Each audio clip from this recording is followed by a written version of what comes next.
Olá pessoal, tudo bem? Meu nome é Lilian Carvalho e eu sou professora do Instituto Federal de Minas Gerais, Campus Arcos. Hoje teremos uma aula sobre matéria e suas propriedades. Espero que vocês gostem. Então vamos começar nossa aula sobre matéria e suas propriedades. Temos como objetivos desta aula que vocês sejam capazes de identificar os conhecimentos químicos presentes em atividades do dia a dia, diferenciar as propriedades químicas e físicas dos materiais, bem como as propriedades físicas gerais e específicas, e relacionar os estados físicos da matéria ao modelo cinético molecular, em relação ao movimento, à distância e à organização das partículas. Então, o que é matéria? Matéria é tudo aquilo que tem massa e ocupa lugar no espaço. Então, é tudo que existe nos estados sólidos, líquidos ou gasosos. Por quê? Porque se a matéria, se aquela substância está presente nesses estados, é que ela tem massa e ocupa um certo volume, um certo lugar no espaço. E o que é a química, gente? A química vai ser a ciência que vai estudar a matéria e suas transformações. Então, a química está presente no ar, nas comidas, nos móveis, nas plantas, nos animais e em nós. Nos móveis. Qual que é a relação, então, entre química e matéria? A relação, então, entre química e matéria é a ciência que estuda a matéria. E como que ela vai estudar essa matéria? Pela análise das substâncias e das propriedades da matéria. Lembrando que as substâncias, elas vão ser formadas por átomos e íons. Os estados físicos comuns são estado sólido, onde nós temos um agregado de partículas interagindo fortemente umas com as outras. Aqui, as substâncias, né, esses átomos ou moléculas, eles pequenas vibrações em torno de uma posição fixa. Eles não vão se movimentar, deslizar uns sobre os outros, apenas pequenas vibrações, pequenas oscilações. Após, a gente tem o estado líquido, né? Nesse estado líquido, as espécies, né, que constituem essa substância, elas conseguem deslizar umas sobre as outras, então a movimentação é maior, as espécies estão um pouco mais livres, elas também interagem fortemente umas com as outras, mas não tão fortemente quanto no estado sólido.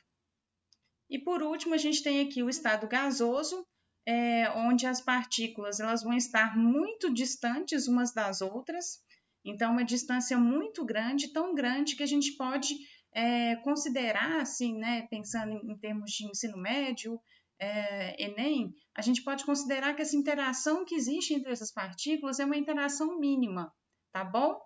Então, é uma distância muito grande e pouca interação. Os únicos momentos que a gente tem uma interação maior entre as partículas vai ser quando elas, porventura, se chocam. Então, pode ser que tenha um choque aí nesse recipiente, né? Enfim, dessas espécies no estado gasoso, e a gente pode considerar que este vai ser o único momento que a gente tem uma interação maior entre as partículas. Aqui a gente tem os nomes, né, das mudanças de estado físico. Então, fusão, quando é do sólido para o líquido, do líquido para o sólido a gente chama de solidificação, do líquido para o estado gasoso a gente tem a vaporização, já do estado gasoso para o estado líquido, condensação. Do estado sólido para o estado gasoso a gente tem costume chamar de sublimação, e quando é a mudança inversa, a gente pode chamar de ressublimação. Aqui a gente tem, né, uma análise muito importante, que essas mudanças de estados físicos, elas ocorrem, né, se a gente considerar que a pressão continua a mesma, através de uma mudança na temperatura. Então, do estado sólido para o estado líquido, nessa mudança de estado físico, a gente chama essa temperatura na qual essa mudança ocorre de temperatura de fusão. Já quando a gente tem a mudança do estado líquido para o estado gasoso, a gente tem a temperatura de ebulição, que é a temperatura na qual essa mudança ela começa a ocorrer, né? E ela ocorre, né, de forma geral. E cada substância ela vai ter um conjunto, né, de temperaturas de fusão e ebulição. Esse conjunto vai ser próprio, vai ser específico daquela substância, vai ser único para cada substância. Isso daí, inclusive, né, sabendo aí essas temperaturas de fusão e ebulição, a gente pode, inclusive, identificar aquela substância através desse conjunto, porque realmente é único para cada substância. A matéria pode passar por transformações físicas e químicas. Nas transformações físicas, não temos nenhuma mudança nas substâncias e nas espécies que formam a matéria, apenas na organização das moléculas que constituem essas substâncias. Por exemplo, no derretimento, né, na fusão do gelo, a gente vai ter uma nova organização das moléculas de água. Elas vão mudar do estado sólido para o estado líquido. Então, vai ter apenas uma reorganização dessas moléculas. O mesmo ocorre na evaporação da água, onde a gente tem o rompimento daquelas interações entre as moléculas, né, que prendiam umas moléculas às outras, né, que uniam essas moléculas, e elas fazem a passagem para o estado gasoso. O mesmo ocorre na solubilização do açúcar. Então, se a gente pega o açúcar puro no estado sólido, a gente vai ter, né, cada moléculazinha de açúcar sendo rodeada por outras moléculas de açúcar.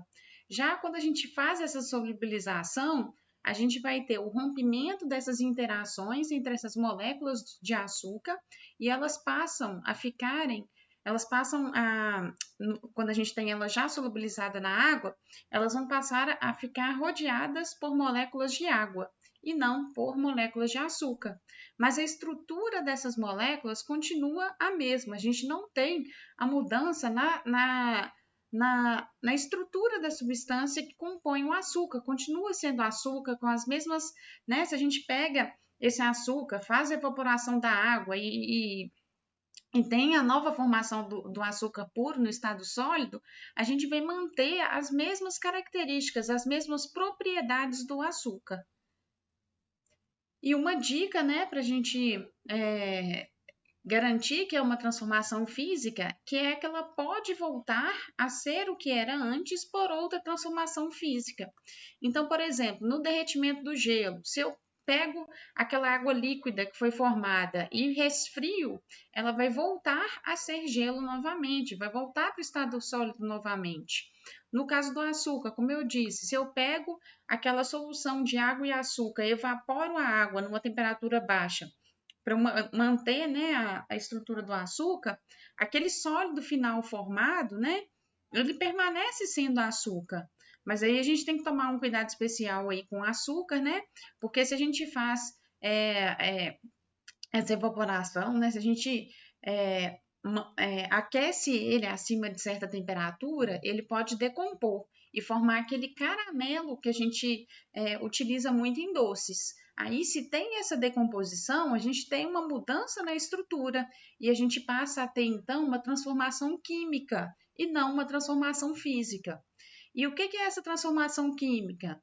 É como eu disse lá no caso do açúcar que virou caramelo. A gente tem uma alteração na estrutura da substância que compõe aquela matéria.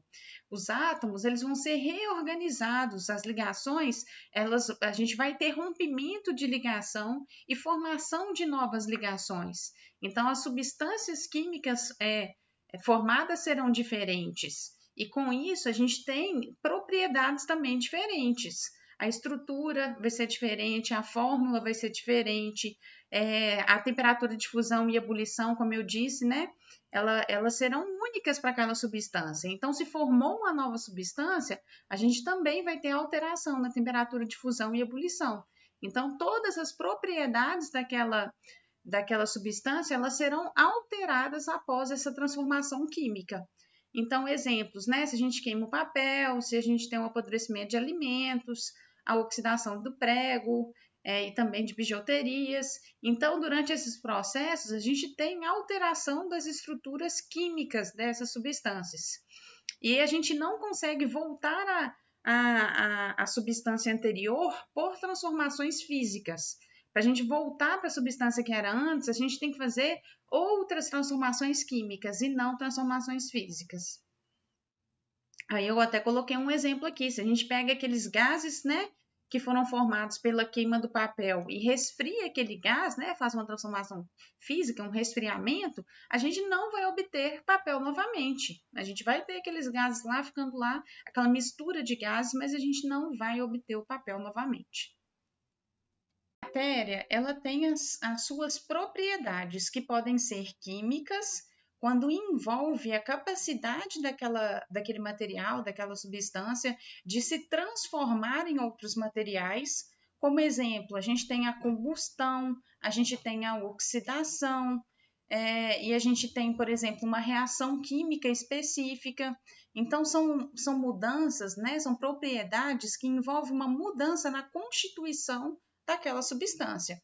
Então, quando uma substância sofre combustão, ela vai ter uma alteração na conectividade entre os átomos. A gente vai ter uma alteração na substância que compõe aquele material após essa combustão. Da mesma forma para a oxidação aqui do prego, né, que tem aqui na ilustração. Então, antes, a gente tinha lá no prego um ferro metálico, enfim, vamos deixar o ferro assim para facilitar a nossa análise. Após essa oxidação, a gente já tem a formação, essa substância alaranjada aqui, né, essa ferrugem, já vai ser um óxido ou um hidróxido de ferro que vai estar lá presente. Então, a gente teve aqui alteração na composição daquele material. Então, sempre que a gente estiver falando de propriedade química, a gente vai estar falando de alguma mudança química, de alguma alteração na substância. Já quando a gente fala de uma propriedade física, aí ela pode ser observada sem que ocorra nenhuma mudança naquela substância, sem que ocorra nenhuma reação química. Então, como exemplo, a cor da substância, a gente analisa a substância lá, a cor desde que a substância se mantenha a mesma, ela vai se manter na mesma cor. A dureza, o estado físico, que ela está numa certa temperatura. Então, são propriedades físicas. E as propriedades físicas, elas podem ser gerais, né? Por exemplo, a massa, o volume, toda substância, né? Toda matéria tem massa, toda matéria tem volume, independente da substância que está lá. Então, é uma propriedade geral. E por ser geral, por ser uma coisa comum a todos os materiais, a todas as substâncias, elas não irão permitir uma diferenciação dos materiais pela análise de uma propriedade geral. Já quando a gente fala de propriedade específica, ela vai variar de acordo com o material, varia de uma substância para outra. E elas, né, o conjunto de certas propriedades físicas específicas, esse conjunto ele pode nos auxiliar a identificar o material. Como eu disse aí em alguns slides atrás, é o caso das temperaturas de fusão e ebulição. A gente tendo esses dois valores, a gente consegue caracterizar o material.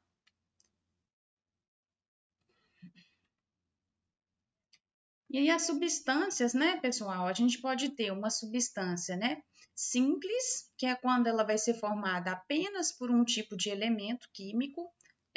Então, a gente tem aqui o O2, o gás oxigênio, o ferro, o gás nitrogênio e o enxofre. E aí a gente fala, né, que é apenas um elemento químico, mas pode ter mais de um átomo daquele elemento químico. Por exemplo, no gás oxigênio, no O2, a gente tem 2 átomos de oxigênio por molécula. No caso do N2 também, a gente tem 2. No caso do enxofre, a gente vai ter 8 átomos de enxofre para cada uma. Já as substâncias compostas, elas vão ser formadas por mais de um elemento químico. Então, o caso do NaCl, que é o sal de cozinha, monóxido de carbono. Então, a gente sempre vai ter, numa substância composta, mais de um elemento químico. E, por fim, a gente tem as misturas, né, que vão ser aquele material que vai ser formado por mais de um tipo de substância. Então, eu posso ter uma mistura de substâncias simples, eu posso ter uma mistura de substâncias compostas, ou eu posso ter uma mistura de uma substância simples com uma substância composta, por exemplo. Não importa, para ser uma mistura, basta a gente ter ali mais de uma substância. Um exemplo aqui é o soro fisiológico, né? Que ele é composto de água e sal, de duas substâncias compostas. Falando sobre misturas, é importante a gente saber a definição de fase. A fase ela vai apresentar as mesmas características em todos os seus pontos, ela sendo uniforme, totalmente uniforme quando observada a um microscópio. Então, se a gente pega uma mistura, por exemplo, de uma única fase e faz a observação daquela substância no microscópio, a gente vai ver algo totalmente homogêneo do início ao fim. Quando a gente, né, tem uma mistura heterogênea, a gente vai ter mais de uma fase no material. Muitas vezes a gente consegue diferenciar essas fases ao olho nu. Aqui a gente tem um exemplo da água e óleo. Então, quando a gente põe o óleo lá e faz essa mistura água e óleo, a gente consegue ver bonitinho a separação das fases, estando o óleo aqui nessa fase superior e a água na fase inferior. Então, a gente consegue, né, a olho nu, detectar que existe mais de uma fase naquele material. Mas a gente tem que tomar bastante cuidado, né, como foi dito lá na apostila, que nem sempre a gente consegue fazer essa diferenciação a olho nu. Então, por definição, a gente tem que fazer a observação ao microscópio. Um exemplo disso, né, de uma mistura que nos engana é o leite. Quando a gente pega um copo de leite e dá uma olhadinha, a gente observa aquele líquido branco aparentemente homogêneo. Mas, quando a gente faz a análise ao microscópio, a gente vê que, na verdade, a gente tem uma suspensão de gotículas muito pequenas de gordura na fase aquosa. Então, na verdade, é uma mistura heterogênea e não uma mistura homogênea. Então, a gente tem que tomar cuidado porque o nosso olho pode nos enganar nesse sentido. E as misturas homogêneas, né, elas vão ser formadas por apenas uma fase. Ela vai ter, vai ser uma fase única em todo o material. Então, agora a gente tem aqui um resumo da nossa aula. A gente iniciou a aula falando da matéria, que vai ser qualquer coisa que ocupe espaço e possui massa. Essa matéria, né, ela vai estar normalmente presente em um desses três estados, o estado sólido, líquido ou gasoso. Essa matéria, ela pode ser formada, né, de misturas, pode ser uma mistura homogênea, que tem aquela composição uniforme, ou uma mistura heterogênea, que vai ter uma composição não uniforme. Vimos também, né, que as misturas heterogêneas, elas podem ser separadas em misturas homogêneas, e as misturas homogêneas, elas podem ser também separadas em substâncias puras, né? A gente consegue fazer a separação dos materiais. E a substância pura, ela vai ter uma composição fixa, né? Ela não pode mais ser purificada por operações físicas. E essa substância pura, ela pode ser composta por substâncias simples, que vão ser formadas por apenas um elemento químico, ou substâncias compostas, que vão ser formadas por mais de um elemento químico. Essas substâncias compostas, elas podem ser quimicamente separáveis, né? Elas podem ser decompostas em substâncias simples. E tanto as substâncias simples quanto as substâncias compostas, elas são formadas por elementos químicos. E para terminar, nós temos aqui as referências bibliográficas utilizadas para o preparo desta aula. Muito obrigada e eu espero que vocês tenham gostado.